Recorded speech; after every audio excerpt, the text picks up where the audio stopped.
Sinapsis. Conexiones para la vida. Con Pablo Román Lucia, Matías Bertone y Jorge Hirsch. Bienvenidos, bienvenidas a esta nueva emisión de Sinapsis, Conexiones para la Vida, un programa que hacemos a través de Latinísima, una emisora radicada en Miami para todo Hispanoamérica. Estamos llegando al primer aniversario, al primer mes de programa. Voy a darle la bienvenida a mis compañeros de programa. ¿Cómo les va, Matías, Jorge? ¿Cómo están? Primer mes al aire. Ya sé lo que van a decir. Todavía no se dieron cuenta. Pero no digan nada. Que no se den cuenta todavía. ¿Cómo están? Hola Pablo, ¿cómo estás? Hola Matías, para mí es un gustazo enorme, pero no solo eso, sino que se nota cuando vos te divertís porque pasa como si nada. O sea, no es algo que viste, cuando es tedioso vos decís, no, me decís un mes, para mí hemos empezado antes de ayer. Es verdad eso. Matías. La percepción subjetiva del tiempo, ¿no? Y, Claro. no, y además que tenemos tantos temas para charlar y compartir que es inagotable, ¿no es cierto? Como todas las funciones que tiene el cerebro. Así que espero tener programa para rato, ¿sí? Poder compartir con ustedes este espacio por mucho tiempo más. Bueno, ahí tuvimos una pequeñita falla en la conectividad, pero se entendió bien lo que dijo. Yo quisiera saber por qué el doctor Matías Bertone hoy está vestido con la camiseta de fútbol de la selección argentina de cuando se ganó el Mundial en 1986. Quería hacer alguna alusión temática al tema de hoy, ¿no es cierto? Valga la redundancia. Hoy voy a hablar de neurociencias y deporte, neurociencias y actividad física. Entonces quería tener un atuendo acorde a la temática que vamos a tocar. Muy bien. Jorge, ¿de qué vamos a hablar hoy? Bueno, hoy vamos a hablar de un tema que vos sabés que en los próximos 10 años o 5 años va a ser un tema crucial, porque si bien hoy el autismo está en la boca de todos como un problema, el trastorno del desarrollo del lenguaje lo sigue y no sé si lo va a superar en los próximos 5 años como uno de los trastornos más dominantes en cuanto a la aparición y al difícil diagnóstico, por sobre todo que hay mucha confusión con el autismo. Bien, arrancamos con el tema del cerebro y el deporte, ¿te parece, Matías? Te escuchamos. Sí. Bien. Bueno, a ver, es interesante el tema del deporte, porque en realidad pasa lo mismo que con otras cuestiones, ¿no es cierto? Uno sabe que tiene que alimentarse bien y no necesariamente siempre estamos comiendo lo debido. Uno sabe que no tiene que fumar y igualmente hay mucha gente que fuma, y con el deporte pasa algo similar. El deporte a nuestro cerebro le hace tanto bien como le hace a la salud, por ejemplo, cardiovascular, pero durante mucho tiempo la actividad física estuvo vinculada a eso, ¿no es cierto? A las cuestiones más de tipo clínicas, y el cerebro quedaba afuera de esta ecuación. Algunos beneficios sobre el cerebro y el deporte. Cuando nosotros hacemos actividad física, nuestros músculos liberan unas sustancias que se llaman neurotrofinas, ¿sí? Trofismo viene de crecimiento. Esas sustancias, que son proteínas, llegan al cerebro, donde tienen receptores, donde estas proteínas se unen a otras proteínas que están en las células del cerebro, específicamente en la membrana, y inducen algunos cambios en la neurona. Y miren qué interesante. Hace 3 cosas, porque además hay distintos tipos de neurotrofinas y distintos tipos de receptores. Una cosa que producen las neurotrofinas, que son estas proteínas que nosotros generamos cuando hacemos actividad física, hace que las neuronas se conecten más entre sí. Y eso es muy importante, eso se lo llama sinaptogénesis, porque a mayor cantidad de conexiones entre las neuronas mejora la función que haga, si es la atención, si es la memoria, la capacidad para hacer actividades lógico-matemáticas, no importa cuál, a mayor cantidad de conexiones, mejor la función. Otra cosa que inducen las neurotrofinas es la reproducción de neuronas, que durante muchos años existió el mito de que las neuronas no se reproducen, ¿no es cierto? Y en realidad, si bien es un número que es acotado, existe la reproducción de neuronas. Y por último, que es extremadamente importante, hay unos genes que tienen una programación para la muerte celular. O sea, en algún momento la neurona, vamos a decir así, se suicida, para que lo entienda la gente. En algún momento la neurona se muere. Y estas neurotrofinas desactivan esos genes que expresan esa fecha de muerte neuronal. O sea, hay 3 mecanismos por los cuales el ejercicio físico cuida de nuestro cerebro. Y miren qué importante esto. Después, si les interesa, podemos hablar algo en relación a lo que nos hace en el aquí y ahora, ¿sí? Pero esto tiene que ver más con una función de preservación del cerebro. Existe bastante evidencia de que las demencias, que son estas enfermedades degenerativas que hacen que el cerebro se empiece a deteriorar cuando estamos principalmente en edades avanzadas, el haber hecho actividad física durante gran parte de la vida puede hacer que la expresión genética que ocurre en las demencias se retrase en el tiempo. Y esto es importante porque primero que ganamos años de calidad de vida y segundo que de acuerdo a la reserva cognitiva que nosotros tengamos, o sea, la cantidad de conexiones que hayamos generado, nos van a proteger del deterioro funcional de la demencia. O sea, quizás nuestro cerebro, con esa programación que tenía, se empieza a dañar, pero ni nosotros ni el resto de las personas lo ven y las personas siguen siendo funcionales, autónomas. Eso es bastante bueno, ¿cierto? Es como un seguro de vida para nuestro cerebro a largo plazo. Sí, lo que estás comentando justamente fue algo que marcó el doctor Norman López. No sé si se acuerdan que tuvimos hace unos programas atrás al doctor Norman López Velázquez, colombiano radicado en Chile, que tratamos el tema de deterioro cognitivo y justamente de los factores que habló como muy importante era de la actividad física y cómo eso impactaba justamente en la prevención, ¿no? del deterioro cognitivo.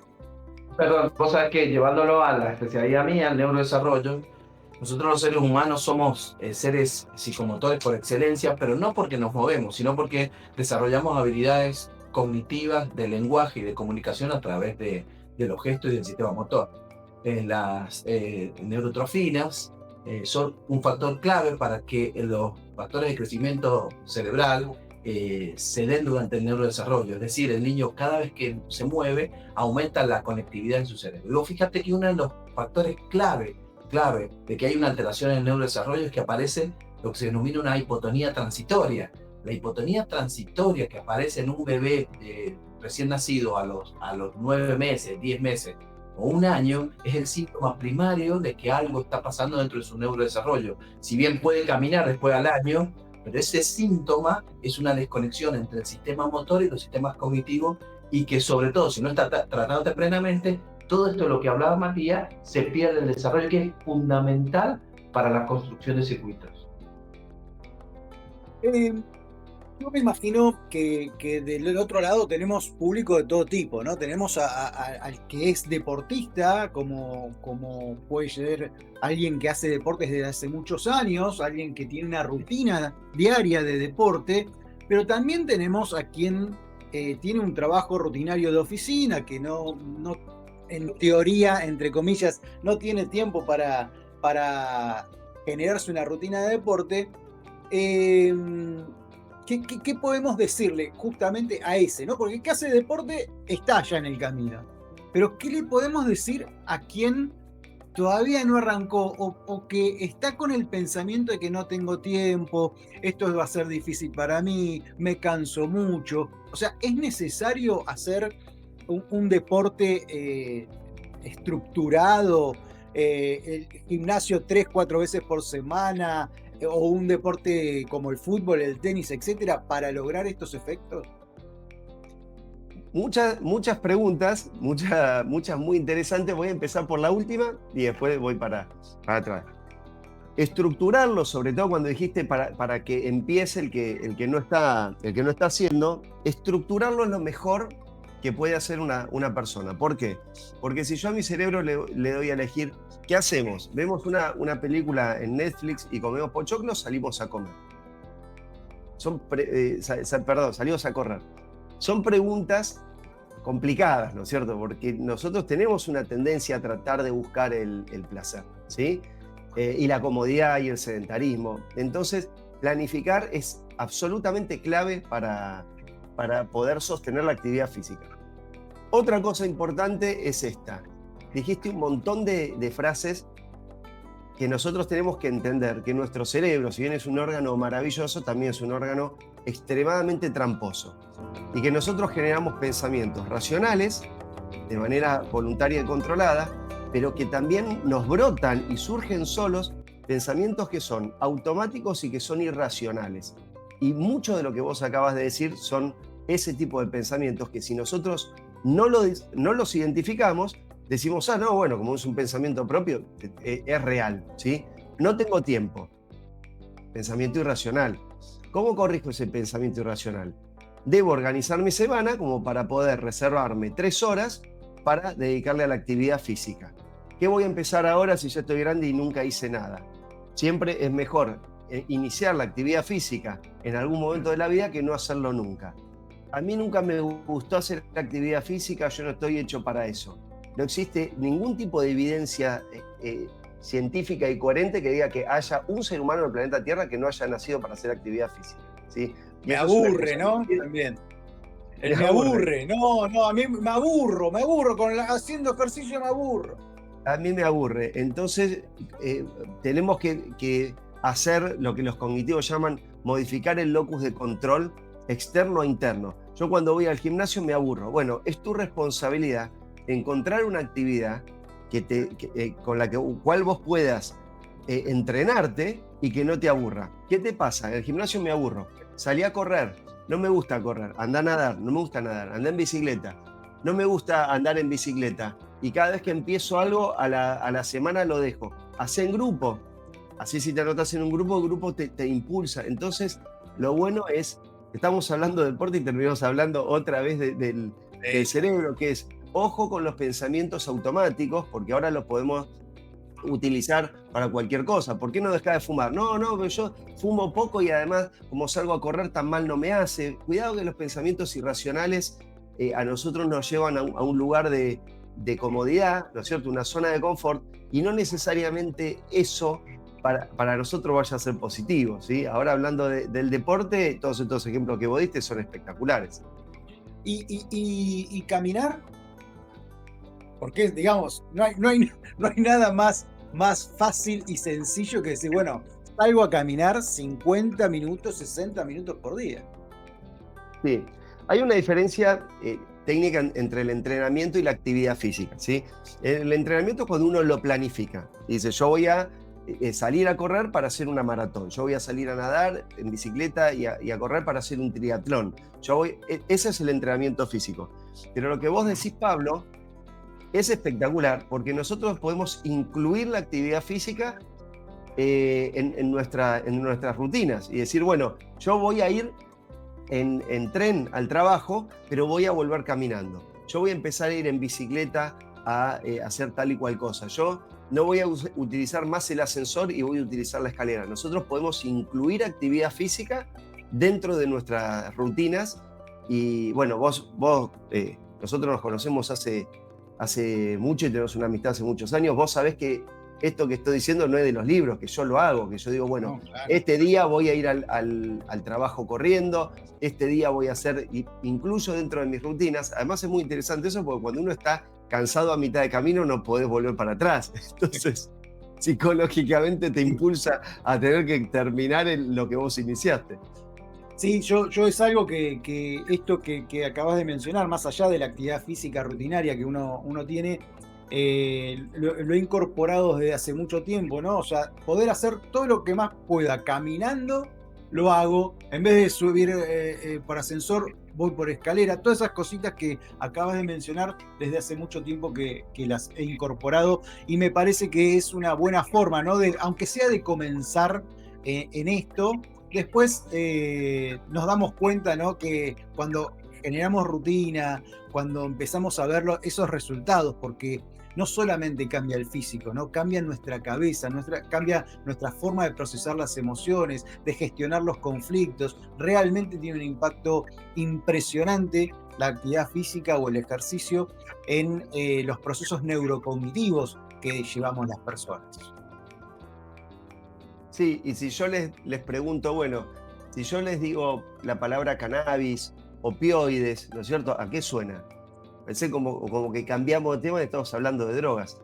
Endocannabinoides, opioides endógenos, todo eso nosotros generamos cuando hacemos actividad física. Se activan sistemas de analgesia que nos provocan placer. El que empezó ayer está diciendo, ¿qué está diciendo? Este está loco. Yo ayer hice actividad física y me duele todo el cuerpo, me quiero matar y nunca más en mi vida quiero salir a hacer nada. Bueno, tarda un tiempito, eso sí. Necesitamos entrenar al cerebro para que el salir a correr o ir al gimnasio o ir a la piscina deje de ser lo peor que me pasó en la vida, hacer algo que ya no me desagrada y que después pase a ser algo que me gusta.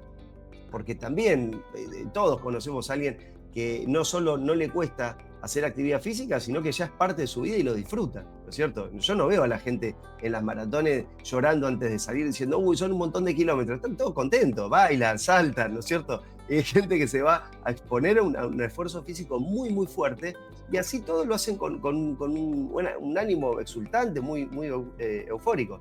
Hay que darse ese tiempito y hay que tener esa constancia, y con esto cierro la idea, que es de lo que nosotros hablábamos, la regla de 3, ¿no es cierto?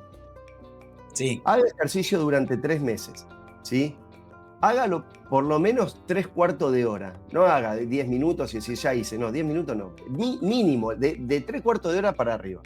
Durante 3 meses, 3/4 de hora. Mínimo 3 veces por semana. Y nunca deje de entrenar más de 3 días seguidos. Esa es la regla de 3. No, me voy de vacaciones y ahora tengo 2 semanas que no voy a hacer nada. No deje más de 3 días, porque necesitas que estos circuitos de la adicción positiva a hacer actividad física estén activos, ¿sí? Si yo le digo a alguien, tenés que dejar de fumar, cuanto más tiempo pasa sin fumar, menos nicotina necesita el cerebro. Bueno, esto es lo mismo, hay que hacer adicto al cerebro a las sustancias que generan la actividad física, y para eso no hay que cortarla nunca, tiene que ser constante. Tema fascinante, como siempre nos quedamos cortos con los tiempos. La verdad que vamos a tener que repensar los tiempos del programa para poder explayarnos más en ciertas temáticas. ¿Les parece? Volvamos a una pequeña pausa y volvemos. Antes, recordamos que este programa es auspiciado por el Buró Internacional de Neurociencia Cognitiva Aplicada, VINCA Global, una organización a nivel global, específicamente con acciones en Latinoamérica y parte de Europa, que se dedica a la formación e investigación. Ya volvemos. Seguimos con más Sinapsis, conexiones para la vida, ciencia para decidir, aprender y vivir mejor. Estamos de vuelta. Un tema fascinante que vamos a tratar ahora, y que para eso tenemos a nuestro especialista, el Magister Jorge Hirsch, que nos va a hablar sobre los trastornos del aprendizaje. Jorge, ¿qué son los trastornos? Perdón, los trastornos del lenguaje. Los trastornos del desarrollo del lenguaje, que hace poquito se cambió la nomenclatura porque se hablaba justamente de trastorno del lenguaje, se cambió a trastorno del desarrollo del lenguaje porque es un trastorno que afecta al desarrollo global del lenguaje. Y uno de los síntomas claves que aparecen no es la falla en el lenguaje, sino la falla de la organización cognitivo-afectiva del lenguaje. Por eso es que los niños con este trastorno, recordemos que todos los niños, tanto el autismo, el TDAH, no son una patología, sino son una diversidad en el funcionamiento cerebral. Nosotros le llamamos trastorno porque en cierta forma le trastorna el devenir diario, pero bajo ningún punto son una patología. Eso es importante siempre recordar. Entonces, el trastorno del desarrollo del lenguaje debuta, por decirlo así, ante los padres con los mismos síntomas que el autismo. No te mira a los ojos, no responde a su nombre. De hecho, muchos empiezan a pensar que puede tener un problema en la vida auditiva, tienen comportamientos disruptivos. Pero la diferencia con el autismo es de 2 puntos. Primero, si nosotros lo vemos desde un punto de vista biológico, desde el punto de vista biológico estamos organizados. El autismo es un trastorno que afecta a todo lo que se llama el circuito social, que es la amígdala, el lóbulo temporal, el lóbulo parietal y el lóbulo frontal. Es un circuito que organiza la cognición social. Mientras que el trastorno del desarrollo del lenguaje es un circuito que afecta a la comunicación más interna de vías visuales y vías del lenguaje, y que también te da como característica que el niño tenga cierto comportamiento. Eso es porque nosotros, por ahora, con toda la tecnología que tenemos, no podemos tener marcadores biológicos que nos determinen cuándo están en una situación y cuándo en otra. Lo único que podemos hacer es ver el comportamiento. Por consiguiente, el comportamiento durante los 2 o 3 primeros años de vida es muy, muy parecido. Pero entendamos que biológicamente parten de situaciones y de vías distintas. Ahora bien, el niño con autismo no tiene intención de interactuar con otro, porque la interacción social y de reciprocidad para el niño con autismo deja de tener importancia, mientras que el niño con trastorno del desarrollo del lenguaje se ve imposibilitado esto. Y esto marca una diferencia muy sutil que nosotros, la gente que está muy entrenada, se empieza a dar cuenta. ¿Por qué? Porque aparecen ciertos intentos de comunicación que el niño con trastorno del neurodesarrollo, específicamente del lenguaje, empieza a mejorar y que el niño con autismo no. ¿Cuáles son, por ejemplo? ¿Cuáles son? Si vos trabajás en cierta forma a través de juegos y de vínculos, los niños con trastorno del desarrollo del lenguaje empiezan a mejorar en la reciprocidad.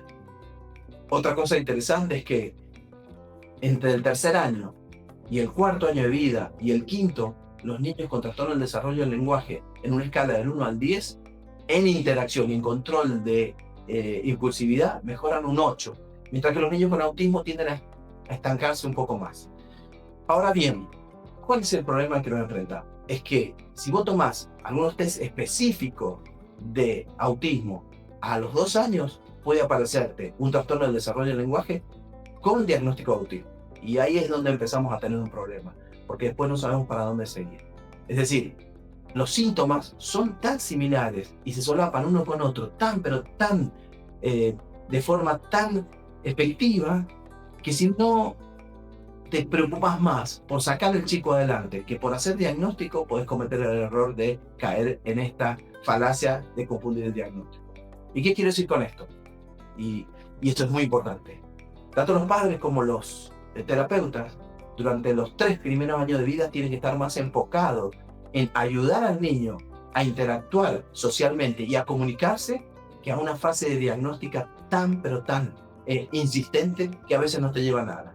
Porque lo que estamos viendo ahora es que, y esto ya es una opinión personal mía y hay gente que puede no estar de acuerdo en lo que voy a decir, yo no consideraría un diagnóstico, sí un tratamiento temprano, pero no consideraría un diagnóstico serio y firme hasta que no haya pasado la primera etapa de neurodesarrollo y de sinaptogénesis fundamental, que son entre los 3 y los 4 años de vida. ¿Por qué digo esto? Porque si no, por apurarnos, empezamos a caer en errores de diagnóstico. Ahora sí, eso no quita hacer un tratamiento temprano. El tratamiento temprano tiene que ver con la reciprocidad, con la interacción y sobre todo, pero sobre todo, la interacción madre, padre e hijo. Ahí está la clave de todo.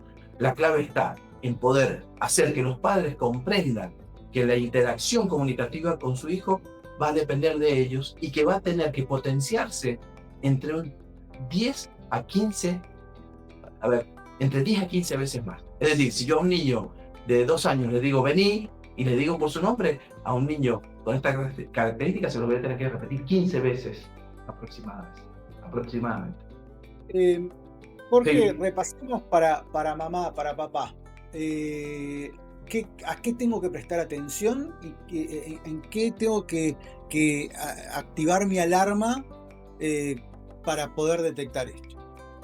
Bien, el primer síntoma que aparece es que el niño cuando empieza a caminar tiende a ser bastante inquieto. No quiero usar la palabra impulsivo porque la impulsividad es un desarrollo normal dentro del niño que empieza a caminar. Es decir, el niño cuando camina no se queda quieto, pero este niño excede esos límites, y sobre todo no responde fuertemente ni a su nombre ni a las señales de gestos.